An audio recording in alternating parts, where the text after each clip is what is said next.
Hi, we're here with Creative Competitors. I've got John Pisciotta with me. John is a good friend and a fantastic entrepreneur. Thank you, John, for being on this. Yeah, you bet. Happy to. Yep. When I moved here about 3 years ago, you were one of the first guys that I met. Mm-hmm. And we met at O'Charlie's. That's right. And I specifically remember how driven you were and committed to your idea. You just had an idea at the time. And unlike a lot of entrepreneurs that I've met before, you actually executed. Yeah. Right? Yeah. So tell us about your business today and sort of where you're at. Sure. Well, let me back up from O'Charlie's for a minute. I mean, just kind of at an architectural level.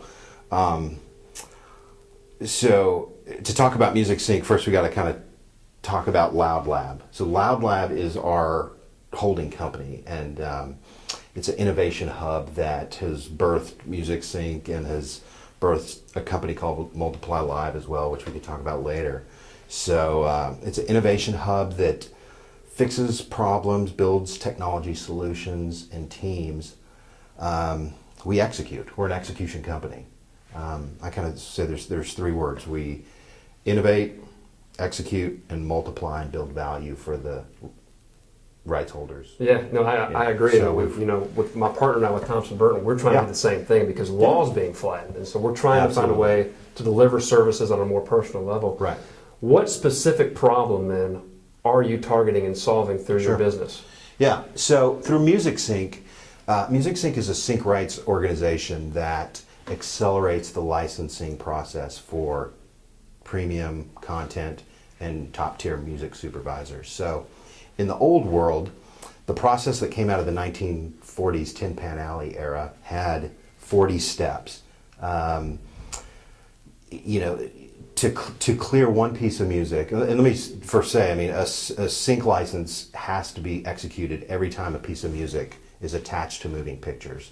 So that's every film trailer, every movie, every advertisement, everything on Hulu, Netflix. Just anytime you see something and hear music, there has to be. You need to pay the creator of that music a And licensing fee. Right. So that process, is 40 steps in 6 weeks to clear one song. It's a complete fractured, inefficient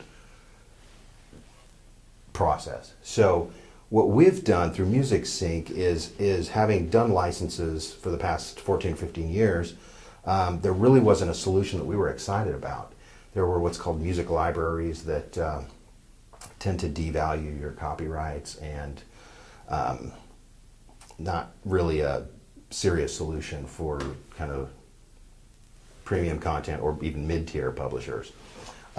So what we did is we assembled a wish list of things we wanted to be able to do on the publisher side, and then in working with our supervisors, assembled the inverse suite of tools that our supervisors were asking for, so fixing their pain points as well. So that became our version 1 platform, and that's what we're currently using today. Right. And so you've already survived a few years at least, and you've successfully raised funds. Is that accurate? Music Sync is founder funded right now. Multiply Live has raised a round of capital, just to be accurate. Got it. But yeah, I mean, there's an interesting thing. I think a lot of entrepreneurs think that you have to raise capital or else you stop. And I think that's a flaw in the ointment. What we're about is about building better entrepreneurs. And the current venture capital model tends to be very venture focused. Their funnel is like, let's fill the funnel with entrepreneurs and startup companies. And we think that needs to really be flipped to where it's when you build better entrepreneurs, better companies come out of those. You build more valuable companies. So, I mean, we're founder funded, and we've seen companies that have raised a little bit of money and then stopped, right? Because they don't know what to do. And it's like, look, we put deals together and execute, and we're just building value and adding customers and doing transactions. We'll raise money when we need to. So we're not in a... You're not beholden to anybody. We're not. I think the mistake is it's so cheap to start a company now. The technology, the talent available. don't ask for permission. Just don't do ask it. for somebody's blessing. I mean, it's like that's a great entrepreneur gets it done and builds and puts a team together. And Speaking of putting a team together, Yeah. one thing that I've seen you do from a distance, and I've admired you for doing this, and the point of the show is called Creative Competitors, right? Right. Creative competitors find a way to get it done. You've attracted really amazing people to your business, and in the early stages, you attracted really top advisors. I noticed that. Yep. And to this point, you've attracted a lot of really impressive strategic partners. So what is it in your makeup do you think leads to these people coming to you? If you were advising an entrepreneur Sure. today. Yeah, well, I mean, two parts to that. I mean, I think one part is there are companies that are either pleasure company or pain companies. They're fun for a minute and then you just get rid of them. But when you're fixing a pain point that's really valuable to users, that's much more interesting. So we're not interested in a widget that's entertaining to download for a week and then you delete it. You've got an These interesting are problem that you're solving. fix big problems. You're going to spend the same amount of time building a small company that you will a company that fixes a big problem. You might as well go big. So that's first in what we green light. That's important. Fixing structural big problems, and then at the end of the day, I mean, it's like we're a big believer in assembling a bench of advisors that really add wisdom to what we're doing. So whether that's going to New York, Los Angeles, San Francisco, we do that every day. So it's a big part of it. But the operational internal team, I think we're at 7 people now. People want to be part of something that is an adventure and you're fixing a big problem. If you're just kind of doing something small, that's not really a challenge and of interest to people. But when what we're doing is we're creating a sync rights organization, kind of similar to ASCAP and BMI as a performance rights organization. I don't think So- you haven't said the word I once, Really? right? You haven't. And Okay. you keep saying we Yeah. and our team and Yeah. us. Sure. Do you think that's instrumental in kind of creating a culture where people sort of gel in their synergies? Yeah. I mean, if it were just a solo Lone Ranger, you're dead in the water. I mean, it's just really, really hard to fix big problems as a 1 or 2 person team. So it is vital to how we assemble our teams and our companies to put together a team that can execute at a high level, respect each other, have fun in the process, and What is it about you? I'm sorry to cut you off. What is it about you that holds it together?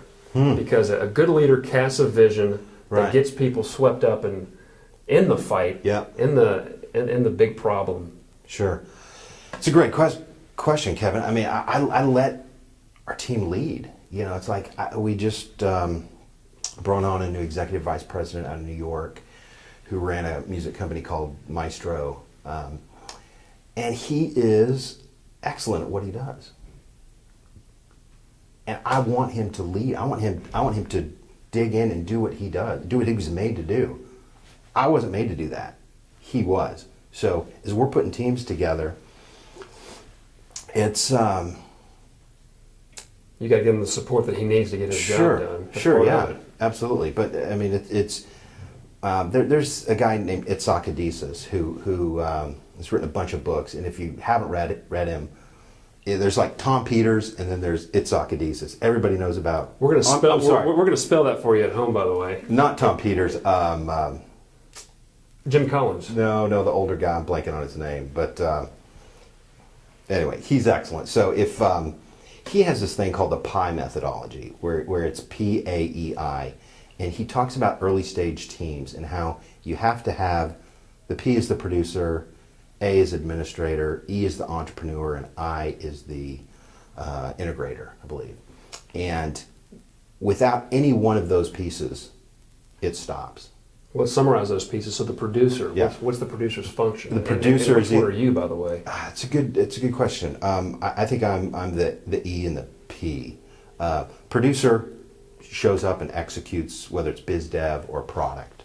A is the administrator, the glue that is doing the accounting, the operational stuff. Make sure the checks don't bounce. Exactly. Yeah. Super It's an important. important function. E is the entrepreneur, visionary role in the equation, and I is the integrator. So that's something we use, and it's been super helpful because we've seen companies where it's you can operate at a certain altitude with the wrong team, but when you're operating at a high altitude, you have to be, those propeller wings need to be propelling. Right. And I'm just a big fan of ITSOC adhesives. So how does your company go from the stage that it's at now to critical mass? Mm-hmm. Like what? So you're growing roots. Yeah. You're growing the team, and at some point, Yeah. you're going to scale this thing.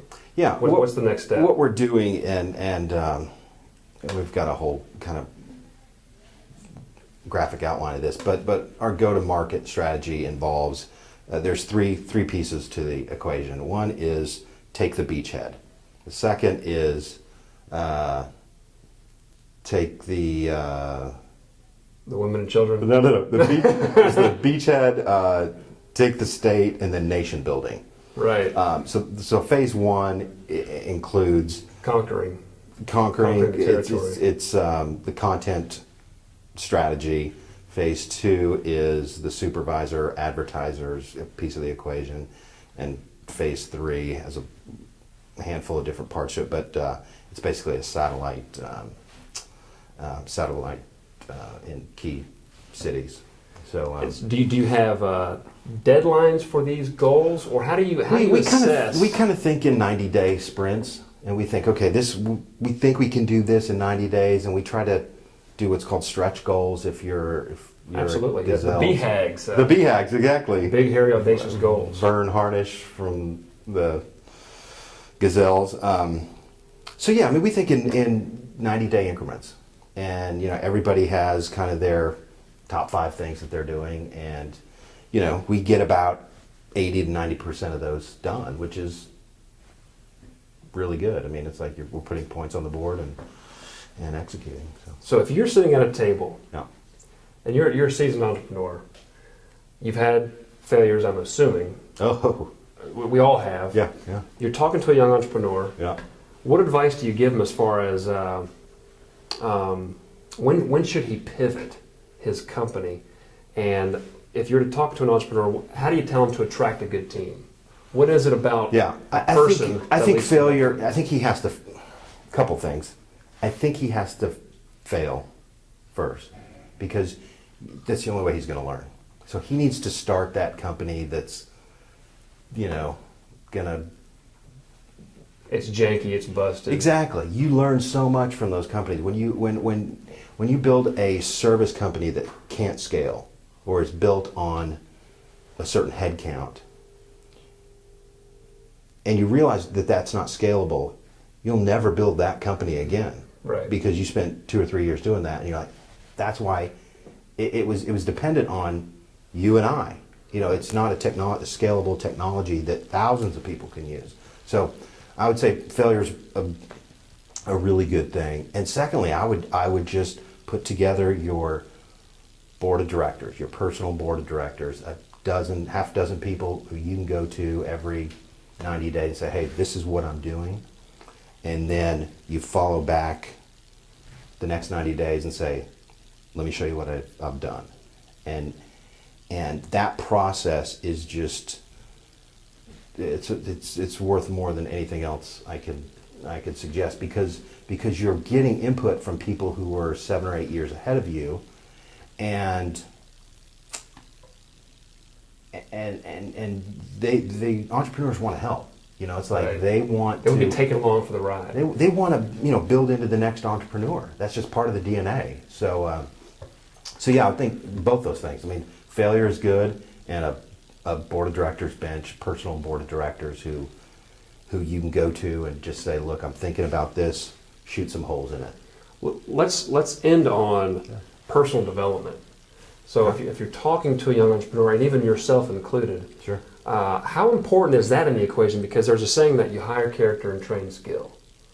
So these people need to become something special to attract the right talent to build remarkable companies. So how do you get that check in the box? That's a good question. I mean, I think all of our team members are learners. So it's like that's part of the culture that we're creating. Everybody shares information, and it's part of like this kind of an unspoken band of brothers thing. It's like, hey, have you seen this? And it may be something on leadership or personal development or productivity or communication that is just kind of strengthens the whole team. So that's how we, it shows up in our companies. How do you lead from that perspective? Because if you're not committed to it, your team's not going to do it. So what habits do you have that lead to more growth and development? Yeah, well, I think. And this is where you need to say I. Yeah, no, that's a huge question, and I wish I had a silver bullet here. But I mean, for us, we try not to avoid disagreements. One of the steps in dysfunctions of a team was avoidance of conflict. Which is a book that you read. Yeah, Patrick Lencioni. It's probably one of the top 20 leadership books, business books. How many books a month do you read, by the way? I absorb information from a lot of different sources. Books are one of them. So 7 or 8 books a month. That's fantastic. So you're very modest, by the way. That's a lot. So you make it a personal habit, or at least it's an ingrained habit to consume good information from good sources. Yeah, I capture information from a lot of different places, and it's people, it's books, blogs. I mean, your blog is really good because you're getting people together to talk about interesting things, and that's super valuable. Stanford has a killer video podcast, and it's if you want information, you go get it. Right. You get wisdom and don't sell it, and that's what we do. So my final question then is, how do you stay hungry to consume so much and to keep growing and to keep pushing? There's just so many opportunities out there. I mean, I really believe that people were made to do great things, and it's an adventure, and adventures are fun. So I don't hungry. I don't know what hungry is, but this is a pleasure and an honor to do this kind of stuff. Entrepreneurs are heroes. I really believe that, and it's a fun thing. That's great. Well, definitely in today's culture, we need more heroes. We need to celebrate victories. Yep. And instead, we focus on the failures and the disasters out there. Yeah. And Seth Godin wrote about this, where he said that it's only been a brief moment in history when people actually work for somebody else. Right. For the most part, people, they had a trade, they had a skill and a specialty, and that was their passion. John, you're bringing it back. Oh man, guys like you are bringing it back. It is a joy. Yeah, it's hard work, but it's a joy. Thanks so much. Yeah, we Kevin. appreciate it. Good stuff. You can come back anytime you want to. We'll do it.